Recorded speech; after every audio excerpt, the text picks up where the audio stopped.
acerca dos povos que se estabeleceram, né, temos aqui, faço menção, né, daqueles, o povo que habita nessa região, povo dos quais temos evidências mais antigas, sendo a maioria deles, sabe-se que a terra era organizada em forma de cidade-estados. Outro ponto importante que eu encontro aqui, que podemos fazer vínculo, podemos fazer uma analogia com os textos bíblicos. Quando você lê acerca do desenvolvimento das descendências genealógicas daqueles patriarcas, os semitas, por exemplo, e você vê mencionar acerca de Peleg, qual dado importante que o narrador nos transmite acerca desse personagem? Algo que é característico, algo que é importante para ele, que vai nos trazer informações imprescindíveis, informações importantes, que vão ser relevantes para nós hoje. Ele fala, no tempo de Peleg a terra foi dividida. Você já parou para pensar nessa informação que ele te forneceu? Que no tempo de Peleg dividiu-se a terra. Há muito tempo você lê esse tipo de informação e você não encontra o porquê. Você não encontra o sentido dela, o que isso quer dizer, o que isso significa. E aí, estudando a história, nós começamos a ver possíveis analogias. Começamos a ver informações que começam a ter sentido, começam a ter relevância. Quando você estuda acerca dos sumérios e você vê a narrativa acerca dessas cidades, lembrando-se que as cidades que estão num ponto verde são cidades modernas, cidades atuais. As cidades da época deles são os que estão em ponto vermelho. Então, Quis, Sipar, Ursak Kalama, Jambenar, Exuma, Isim, Surupak, Uruk, Obeid, Lassa, Kutala, Lagash, essas cidades aqui, Erido, Ur, cidades da antiguidade, da Suméria. E quando você começa a estudar acerca dos sumérios, da sua organização social, você vê que os sumérios eram extremamente fragmentados. Cada cidade dessa é, na verdade, uma cidade-estado, com uma organização política separada das outras. Cada cidade dessa tem um rei, tem um sacerdote e tem um deus. Tem uma organização completamente fechada dentro de si mesma. E geralmente uma cidade murada, que é independente da outra cidade perto dela. E com isso observamos a olho nu, né, observamos a partir dos dados arqueológicos a divisão da terra. Como a terra estava dividida. O que não vai prevalecer durante as invasões de outros povos, que vêm até esta região e unificam as cidades para então formar um grande império. E com esse grande império dominar mais regiões. Mas nessa situação aqui, temos uma grande divisão política das cidades, cada uma com um governo independente, cidades-estado. As cidades-estados, sendo a maioria delas muito pequena, e algumas delas são conhecidas apenas por nome. O povo vivia em forma de tribos separadas, cada uma protegida pelo seu próprio Deus. A cidade-estado era uma teocracia governada pelo Deus da terra. Tanto a cidade como a terra era propriedade do Deus tribal. O sistema econômico girava em torno do templo. Aí temos dois personagens principais. O personagem chamado Lugal, inclusive vai ter um monarca que vai dar a si mesmo o nome de Lugal. Exatamente o governante temporal. É o rei político. Em questões políticas, questões de guerra, de administração. É o rei político. E o Enlil, aliás, o Ensi, é o sacerdote do templo. Então temos essas duas figuras importantes dentro das cidades sumérias. O Lugal, que é o governante político, e o Ensi, que é o sacerdote.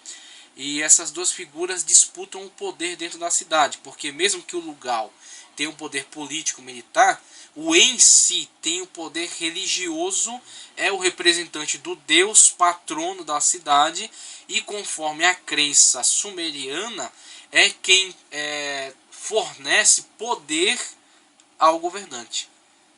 É aquele que habilita o governante ao exercício do seu mandato. Então, houve durante todo o período sumério essa disputa de poder entre o Lugal e o Ensi, que é o sacerdote representante da deidade, patrona da cidade. E aí, falando acerca disso ainda, temos essas figuras representativas. Essa aqui, por exemplo, essa pequena estatueta encontrada de um personagem, se eu não me engano aqui, chamado Gudea. Gudea, um personagem sumeriano, um sábio, um sacerdote, que foi preservado aí a sua figura através dessa representação aqui dessa pequena estátua. E aqui temos uma construção chamada zigurate. Zigurate. Então essa construção, esse tipo de construção, era o templo. E esse templo você vê representado por degraus, né, por plataformas, e mostrando como que a deidade numa elevação em relação às demais pessoas, os demais cidadãos. Temos aí dentro do zigurate como que um resquício, uma preservação de uma lembrança do que pode ter sido a Torre de Babel. A ideia da Torre de Babel, né, de chegar ao alto, de chegar ao trono de Deus, aos céus, né, de ter domínio sobre os demais, de estabelecer a sua grandeza, a sua preponderância em relação aos demais. Então temos aí o zigurate como resquício dessa antiga dessa antiga iniciativa do homem em relação a estabelecer-se enquanto poder atemporal, né, poder sobre os demais cidadãos. Então a ideia de que o lugar era um vassalo do seu Deus, essa é a ideia que governava a mente dos sumerianos. O poder era mantido pela sanção e eleição divina, apesar da tradição de que a realeza era proveniente do céu. Desde o princípio dos tempos, há evidência de que era uma assembleia da cidade que detinha o governo, e que a realeza se originou dessa assembleia, primeiramente como uma medida de emergência, depois como uma instituição permanente. Apesar de ser falho, tal sistema político resultou em relativa prosperidade. Então, o sistema agrário, bem como o urbano, andavam intimamente integrados a fim de atingir o sucesso econômico.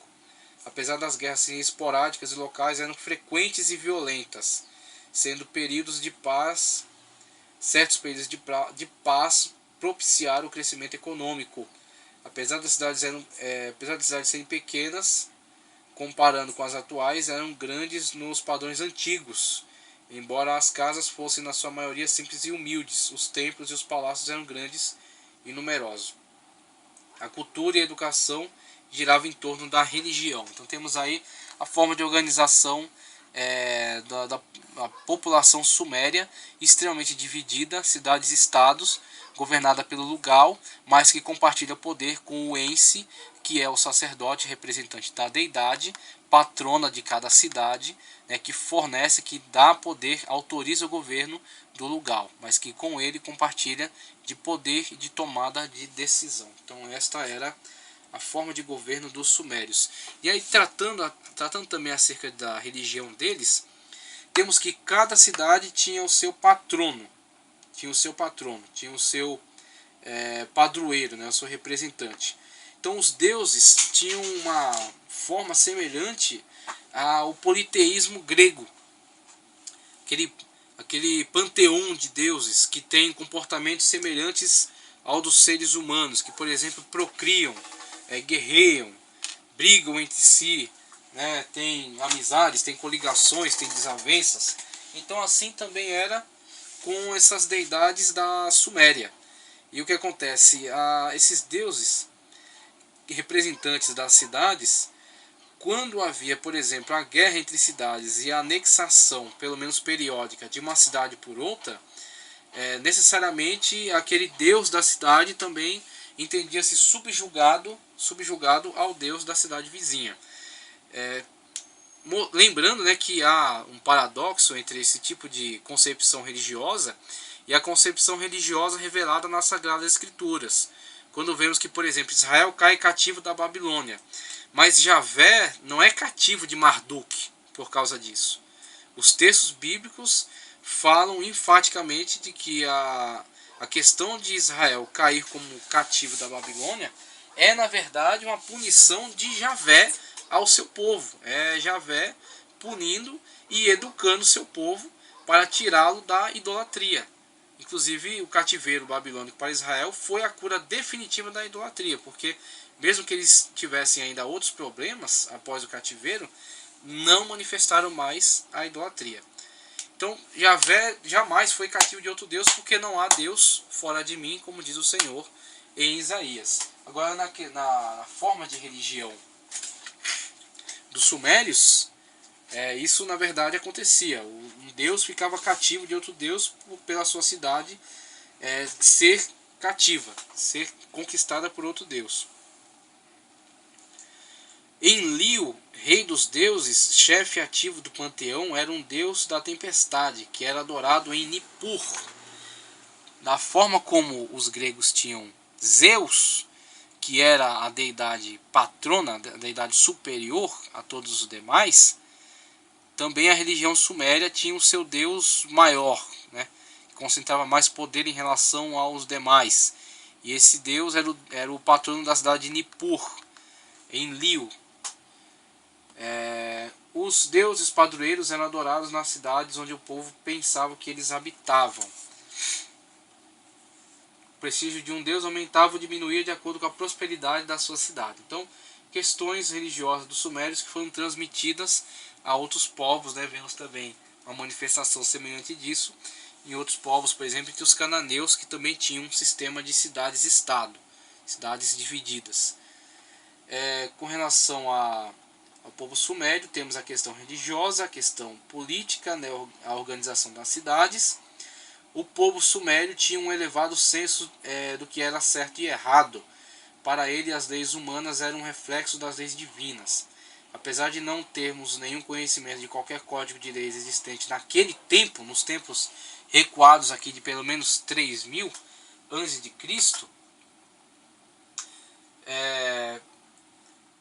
podemos observar através dos achados arqueológicos que havia um senso de justiça social entre eles, principalmente contra a exploração dos mais pobres. Isso faz saber que o conceito de leis remonta ao Código de Hammurabi. Aí temos que, mais à frente na história, este povo vai produzir um código de leis que vai ser muito importante para toda a sociedade e que vai também ser um testemunho vivo da complexidade do avanço da sociedade antiga, que vai ser, por exemplo, refletido na lei de Moisés. Então, a lei de Moisés, com toda a sua complexidade, as suas questões sociais, sua tentativa de controlar a vida, a sociedade, torná-la mais igualitária, mais justa, a questão da misericórdia para com os estrangeiros, a questão da misericórdia para com o pobre, né? Ela vai mostrar que as sociedades antigas alcançaram um certo avanço, um certo nível superior de complexidade, né? Um certo nível avançado de conhecimento jurídico, o que não era crido pelos críticos da Bíblia Sagrada, que olhavam para a Bíblia com uma construção tardia. Diziam, por exemplo, que as leis de Moisés não tinham.